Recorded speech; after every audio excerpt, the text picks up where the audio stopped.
sight, benefiting the 99%, shining a guiding light. Generational turnaround, open doors wide for more people to thrive. No one left behind, seeking truth, unraveling the wild. One wrong decision to turn around, we defy. Generational turnaround, a podcast of truth, bringing undeniable proof. In a world where decisions cast a shadow, generational turnaround, we rise to follow. For the young, the purpose denied. We bring truth, proof, no longer to hide. Generational turnaround, we're on the scene.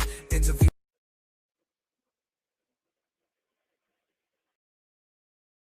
Hello, hello, hello, everyone. Welcome to Generational Turnaround Podcast, where we seek the truth and then we bring you the proof. And the proof comes from the guests that I invite to join us because they are professionals in their fields.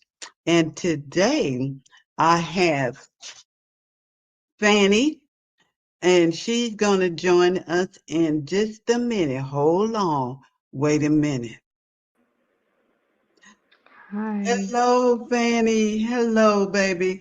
And I had to apologize to Fanny because y'all know when I everything gets out of whack, I'm out of whack. But we're gonna catch it up right now. Okay, Fanny, thank you, baby. And your last name is Tristan, right? Yes, Fanny Tristan, licensed clinical social worker.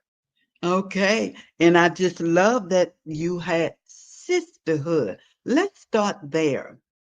Sure. No. Don't stop there. Don't start there. Hold on. You know, we can't do nothing until our prayers in. All right. Okay. Okay. We are gathered in spiritual today, lifting up everybody on this podcast. May God's love and light shine upon each and every one of us.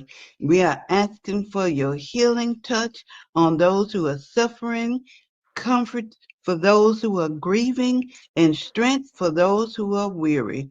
May your peace envelop every soul, reminding us that we are never alone.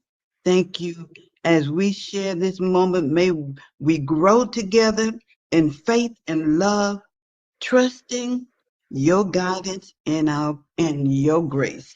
In Jesus' name, thank you, Lord. Thank you. All right, everybody, let's get this day started. Now, Fanny, first thing I want to ask you, what do you mean by sisterhood? So, sisterhood is the idea that you are able to gather with other women as a source of support and guidance throughout your day-to-day life. Hmm. Okay, so are we talking women of color?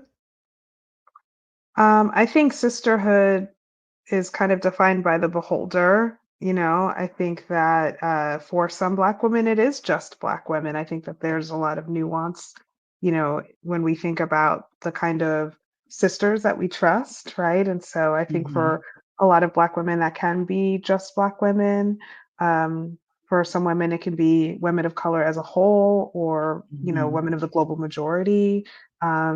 A lot of folks like to identify, self-identifying women. So that includes Hmm. trans women as well. And so I think that everyone has to kind of define sisterhood for themselves. Okay, you have had over 15 years of clinical experiences.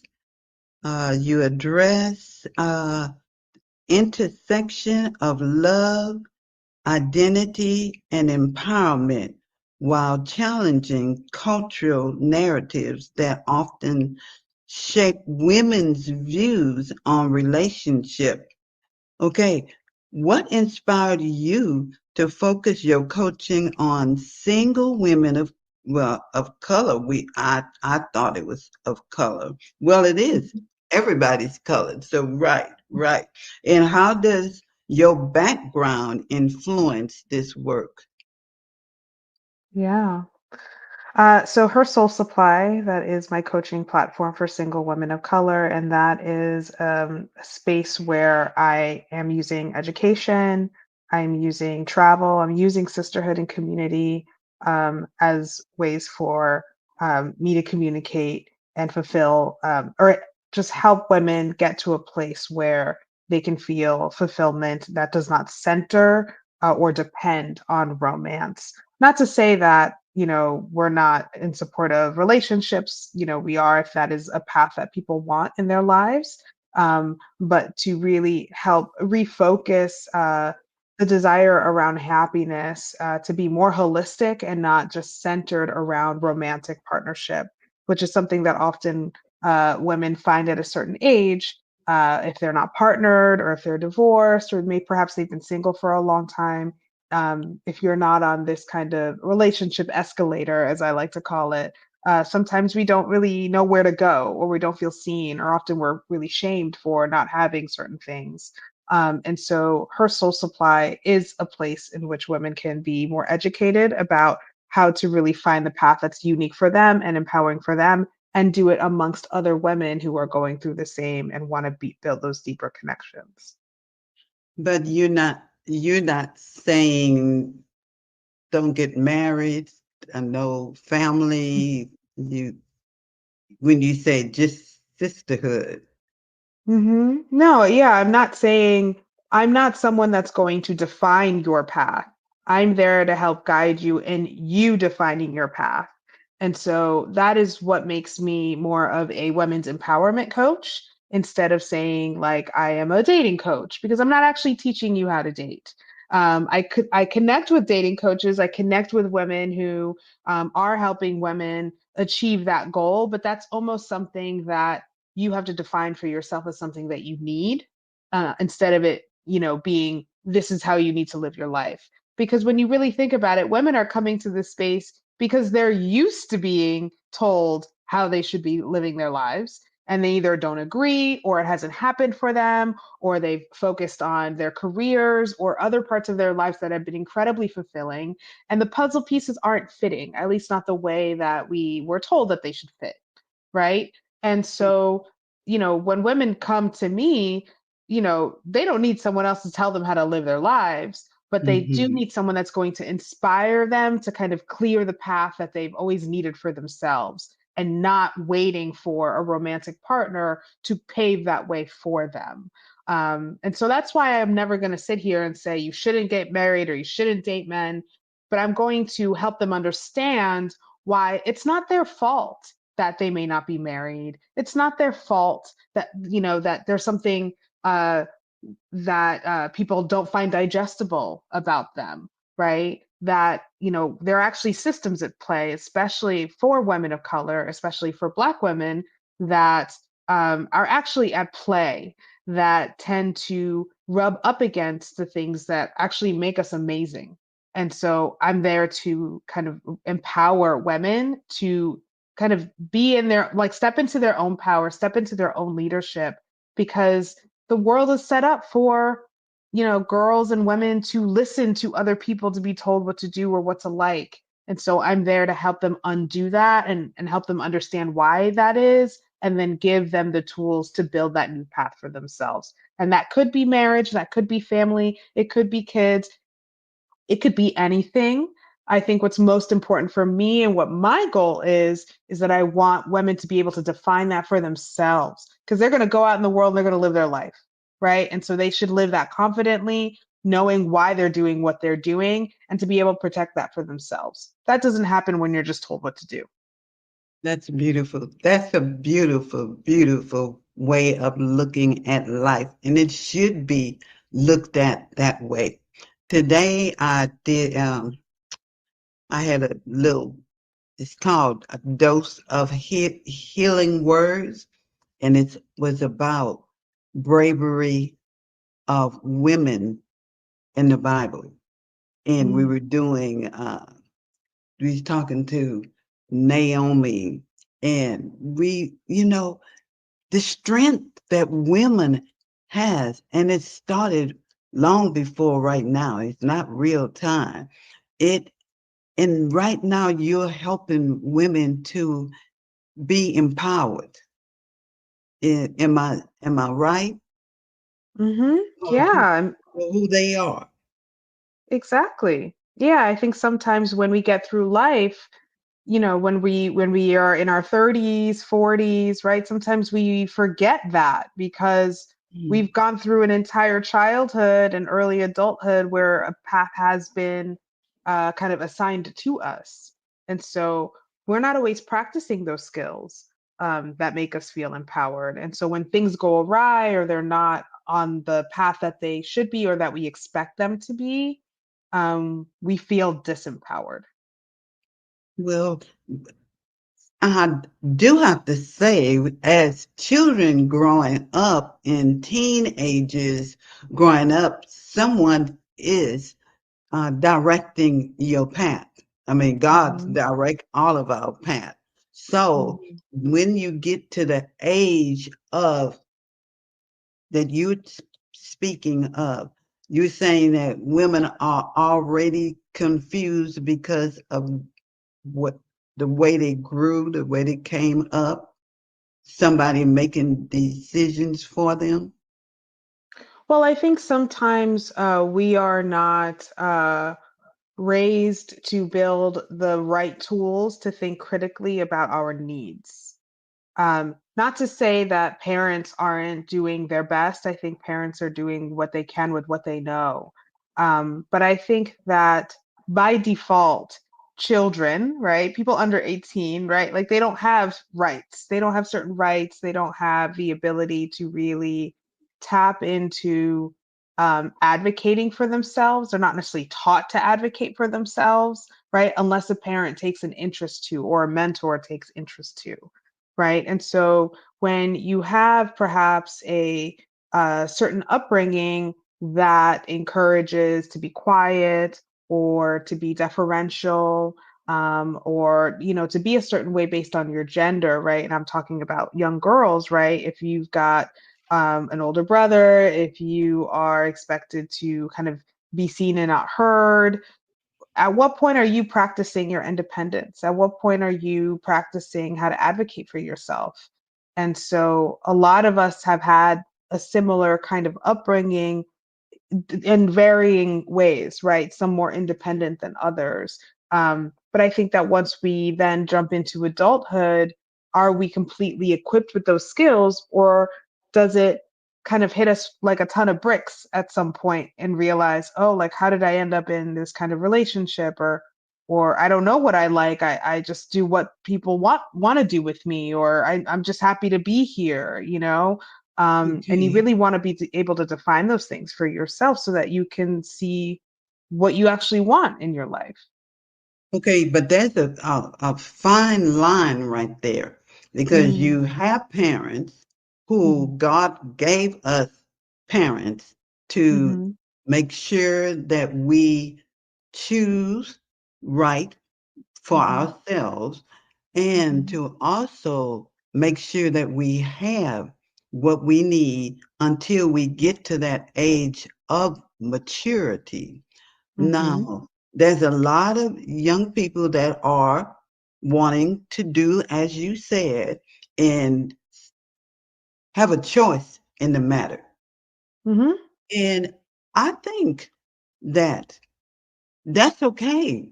But bottom line should be the parents' choice mhm, in it, and or not. Or if you don't, then there's nobody in the household that's going to be able to say yay or nay because everybody got an opinion, and you'll never. So, what I'm asking, are you saying that the parents should not have the last word? Just that the young person should have an opinion? I think that parents should create environments in their home that encourage critical thinking. And I think that sometimes there are households that are so authoritarian Mm. that everything is black and white. It's either yes, no, good, or bad. and there's no real challenge to interrogate why things are the way they are, why it makes sense for one kid and maybe not the other, why your parents feel the way that they feel. And a lot of kids don't get those answers. They're just told to obey. And I think that that becomes a real missed opportunity to build the kind of skills that would be helpful in adulthood, right? Going back to what you're saying about how parents are leading the children, they're preparing them for the real world. And we know very much as adult women, right? The real world is very gray. It's not black and white, right? Good things happen to bad people all the time, right? Bad things happen to good people all the time, right? All of these ideals of things being very black, right, white, good, evil, that is a lot more blurry when you become an adult because you start to understand that there's layers to a lot of things and you have to learn how to navigate the world in that gray. And I think that parents can practice creating they can parents can create an environment in their households where they have children practice that even if they do have the final say, right? Because it's one, an opportunity for kids to learn that skill of how to think more critically instead of just doing what they're told to do. But it also gives parents the opportunity to get to know their child, to actually understand I mean, I'm gonna who let is you my talk for a child. minute. You talk for a minute, I'm about to lose my power. Oh, I don't know what's going on, but go ahead, honey. Keep talking about what you're saying. okay. Am I still here? Okay. I don't see Yes, myself on the screen. Okay, I'll just keep talking. yes. Um, but as I was saying, I think that it is a missed opportunity to get to know who your child is, right? When you don't encourage critical thinking or open thinking or exploration of thought. Um, and I think it really doesn't prepare kids for the reality of what it is to have an adulthood in which they are completely autonomous and able to choose their own path. And so, because that's not happening regularly, we tend to follow the same patterns, right? That we either see our parents doing or our mentors. And in some ways, it can be good if those were good behaviors or protective factors that were modeled. But also, as humans, like not every pattern is healthy. Not every pattern comes from a healthy place. And we don't want to perpetuate those things, right? We want to be able to stop the cycles that don't serve us as a community. And that starts with, what children see in their families. Sorry, I have one hand, baby, and I pull this out, and this is going to. um, You go ahead, can you please keep talking? Okay. It looks like the recording has also been it's no longer recording, so I didn't know if that was an issue at all. Um, but Okay, yeah, oh, all right. We good. We good. we And good? I'm watching the time. Oh yeah. Okay. Okay. Forgive me, everyone, but they're kind of used to me having technical difficulties. But we back. Okay. So I understand what you mean. Do you have children? I do. I have a 5-year-old daughter. Oh, beautiful. And so, have you found, is there a time where that's what, kindergarten? Uh, Kindergarten. she, so she hadn't really gotten into the kind of where she's gonna make some choices where to do or not to do. Whatever you have already told her is what she's going to lean on when she Mm. gets in school. For the most part, yeah. I mean, I think that there are definitely things that are at her age appropriate level that she has choices, right?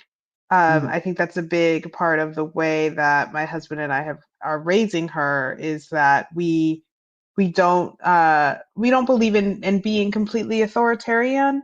She knows that we have the last word. She knows that we are really the Oh, deciders of what happens. However, okay. we do practice um asking her what she thinks should be done, Okay, right? And but still you're gonna have mhm, the last word. But that's good mhm, because it gives her an opportunity to voice her opinion.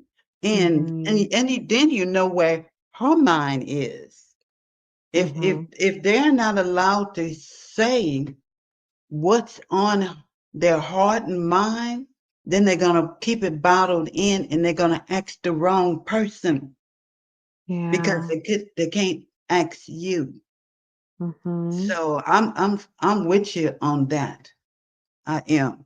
Uh, I just from the baby boomers until now, there are so many people who are don't know how to even ask for something that they really want or be a part of something without asking somebody else's opinion. Is that what you mhm. mean? Yeah, and I think that there can be really unhealthy repercussions to that when it comes to self-esteem and the kind of decisions that we make from that place of confidence or lack of confidence.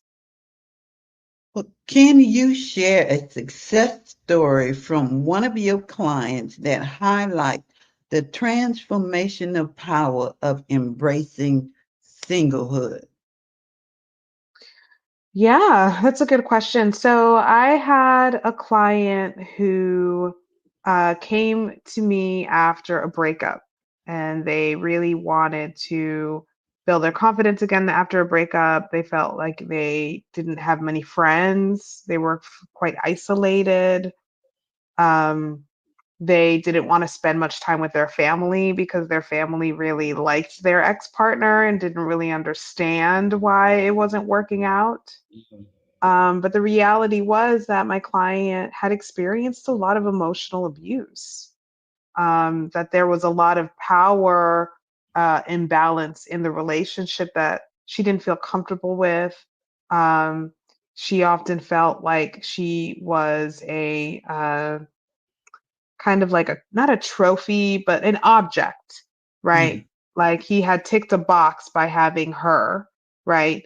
But didn't necessarily see her as this equal partner that they were going to grow a life with. That she felt more like he said he wanted those things, but he was treating her more like the vehicle that he needed to get to where he needed to be, which might be fatherhood, which might be getting some kind of clout for being a married man, a family man, or whatever. But that there was clearly this imbalance happening. And she ended up being the whistleblower. She ended up calling it out and, recognizing that things were not okay. And when she was really confronting and trying to address her issue, um, he left, right? He didn't really fight for that. He didn't want things to be better. Um, and that left her really heartbroken because she had sacrificed a lot to make this relationship work. And I think that's where our work really began, and her having to understand that, it takes more than one person to have a successful relationship, Yeah. right? And I think there's definitely a lot of internal things that we can evaluate about, the ways in which we enable, or, we maybe turn a blind eye to certain things, right? Or we let things happen longer than they need to. Um, and even some of the ways that we contribute to issues that didn't make things better, right? And I think that that's our own internal work, and we did a lot of that work about what are the ways that we show up in healthy relationships, right? Mhm. But You I know, also think, oh, go ahead. go ahead. No, go ahead, Yeah, please. I think the next part of that has been the kind of interpersonal relationship stuff in terms of recognizing what a healthy balance of power looks like in relationships, how to build trust, how to build confidence, how to build community again, and then how to maintain that as a fulfilling form of really a lifestyle, right? How do we then turn that into service and give that back and become the kind of women that we want younger girls to be, right? I think that that's a big part of my mission is that I started this business, after my daughter was born because I knew that I wanted her to grow up in a world where she was around a lot of women that were living their best lives and not just kind of these very, very traditional ideas of what women were, which is basically a grown up version of a girl, right? Of being quiet and being submissive and being a people pleaser and doing everything in service of everybody else but herself. And I didn't want that for her because I knew I didn't want that for me, but I also knew that there were a lot of cultural and systemic systems at play that encourage girls to be that. And so her soul supply is all about educating women on how to not do that anymore. Wow. So you saying even in this time Mm. that there are still a lot of women who's being submissive in only because they think that that's what they should do. That's how they can get what they need or want is by being submissive even today. I think so. I think that a modern day evolution of that we see a little more clearly is the notion of people pleasing, right? Okay. When you really think Mhm. about, in my therapy practice, I work specifically with firstborn daughters. And I really work in the intersection of birth order and trauma. And I work a lot with firstborn daughters because they tend to be the ones that manage the brunt of a lot of the family trauma and dysfunction, right? Mhm. And a firstborn daughter can be anything. She doesn't have to be the firstborn, but she can be the eldest girl that tends to get things done. Mhm. Even if she might be the youngest in the family, for some reason, this idea of the first girl, you are kind of automatically voluntold Yes. that you are kind of the emotional stability and compass of the family, right? You're supposed to be the one that passes on the family morals, the standards, right? And so when you grow up in a family that doesn't encourage you to speak up, right? Or that only rewards you for doing the things that they want you to do all of the time, right? It's very easy to become a people pleaser. It's very easy to believe that your only value is what you're able to provide for others, Well, because they're not really flexing another muscle. let me ask you, first of all, I wrote the book, Healing Words, Speaking Life into the Generation. And part of that book, there's young women who, not young, I can't even, they're not women yet, but they are engaging in womanly going to have sex. Mm-hmm. And, but you don't know anything about this person that you getting ready to take a risk that could end up in pregnancy, and you don't even know what does that person want, what kind of life, what does he dream, does he have a purpose that he's already thinking about. Because when you get pregnant and you have a baby with this, you're tied. Now, you don't have to stay with them, but there's always a tie because you both Mm-hmm. have a child. Mm-hmm. So when you were talking about uh, women, girls, and not knowing who they are yet before they get into these relationships, it took two and it takes two. And so by me saying that, usually after the first two, sometimes you don't even hear or see that person again. And so women, young and older, need to do exactly what you're saying. They have to find out who they are Mhm. before they get into these relationships that could maybe change the trajectory of what they really want to do in life. Mhm. Mhm. Am I getting close to what you're saying? Yeah, a bit. I mean, I think that, we have to remember biology, right? And how Mm. our prefrontal cortex is not even developed completely until I think we're about 21 years old, right? And so when you're Yes, thinking that's right. about like young girls, and you're thinking about like teenage girls, right? They're actually not completely developed mentally yet. Which is why I think a lot of the stereotypical characteristics of a teenage girl is like impulsivity and, isn't necessarily thinking ahead or is very hormonal and, acts out. And I think that there are things that are very developmentally appropriate about that. You also mentioned sex, which, I think is a very layered topic, um, because I would be really interested in finding out how these girls think about what sex is and what the function of sex is. And I wouldn't be surprised if that answer was different for each of them. Oh, And I will think be. that and I think that that definitely defines more of where they're at in terms of what their needs are and how they fulfill those needs. Well, and as I said, I think that they also need to know this person that they are going to possibly, because you're going to change, Mhm. especially if it's the first time.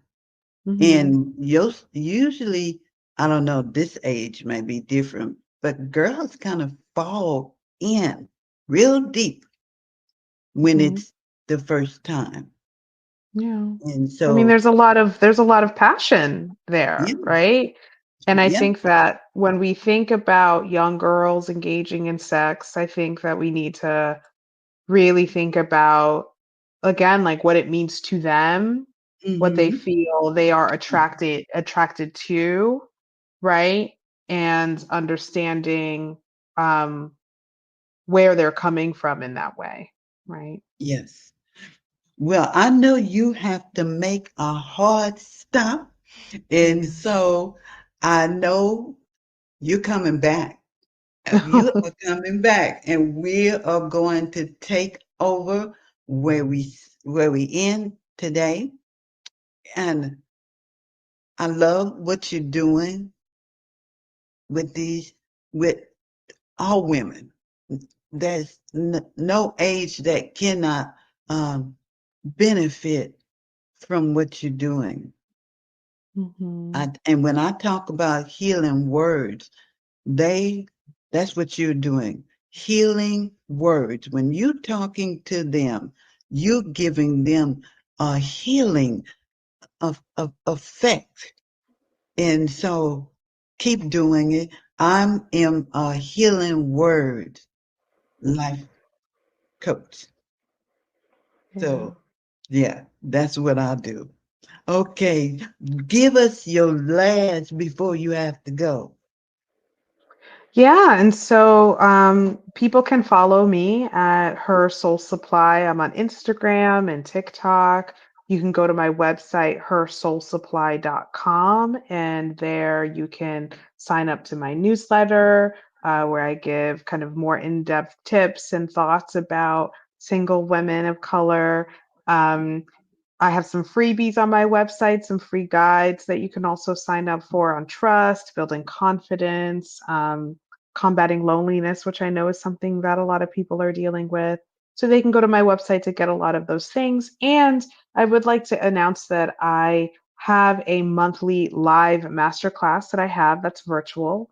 It's called Single, Empowered, and Free. And Oh, that is where we have a live group discussion with other single women of color talking about all of those systems that I mentioned that impact the way they feel about not being good enough as single women. So we talk about racism and sexism and the patriarchy and beauty standards and all of these things that really contribute to how we feel. And so it's your chance to kind of get together with other women that are going through it too and really kickstart this path that you need for yourself that's not centering romance and your happiness. and you say you have it once a month. Is there a date on it? Yeah, so they're usually on Mondays. I usually go for the third Monday of every month. The next one is coming up May 19th. But if you Oh, sign up for the newsletter or you follow me on social media, you'll also be reminded about the next one coming. So I encourage folks to come to the website and sign up for the live masterclass. all right. All right. I pray that today was better than yesterday, but not as good as tomorrow. I pray that tomorrow will bring forth a double portion of blessings in the form of opportunity. And what did Fanny just give us all an opportunity on May 19th to come to her master class. And that's it for today, everybody. I'll see you tomorrow, same time. Thank you, Mm, Fanny. yes, happy to be here. All right. Okay. You can go, baby. If I know it's time.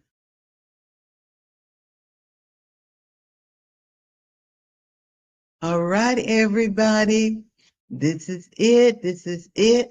Tomorrow I will be here more than likely by myself. I'm so sorry about the mess up with the cord. It wasn't in all the way. And as I was telling Fanny that I am a healing word life coach, and healing word is it's rooted in trust. It's healing words when received. The receiver have the ability to initiate and counteract the negative effects of past experiences and conditioning, whether it's physical, mental, or emotional. Healing words are designed to penetrate deep into the core of a person's being. It's rooted in the idea that words hold significant power. By reversing the negative conditioning that society often imposes, healing words can instill a sense of freedom and respect.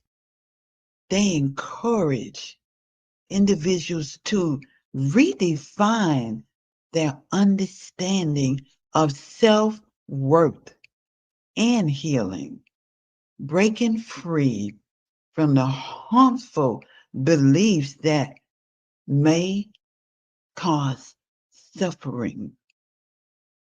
Let me tell you, healing words. God let me know that there will not be a generational turnaround until we heal, until we heal the children, the teenagers, the moms, dads, village elders, foster moms, grandmoms, moms, everyone. We have to heal this land.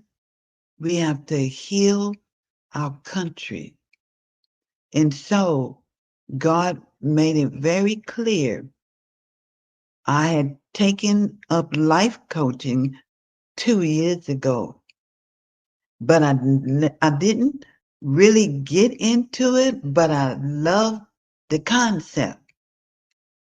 And now I know why, because God was waiting for this moment when He's given me healing words.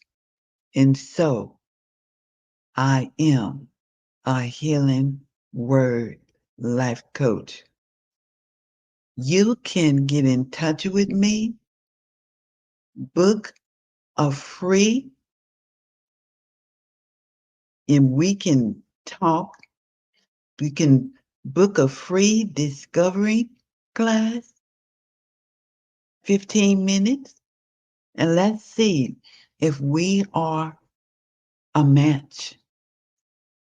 So my email is info at activate your faith LLC.com.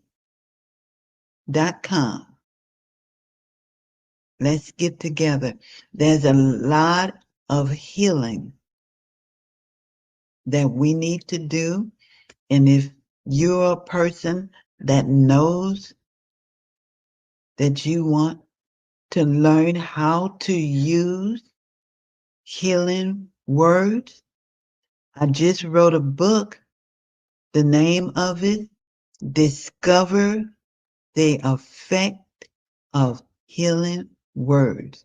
And if you become a client of mine, you will get a copy of that free.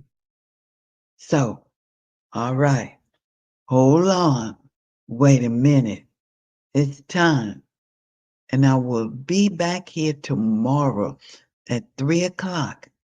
And I don't know what we're going to be talking about, but whatever it is, it's going to be substantial, and it's going to be purposeful, and it's going to be faith driven. So I know all of you out there are faith driven, and you're tired of going through the same old, same old. Let's get together with healing words. Let's speak life in the generations. All right. Good night. Good evening. Good night. See you tomorrow. Please come back tomorrow. Like, share, and help me get my subscriptions up so that I can continue to share what God gives me.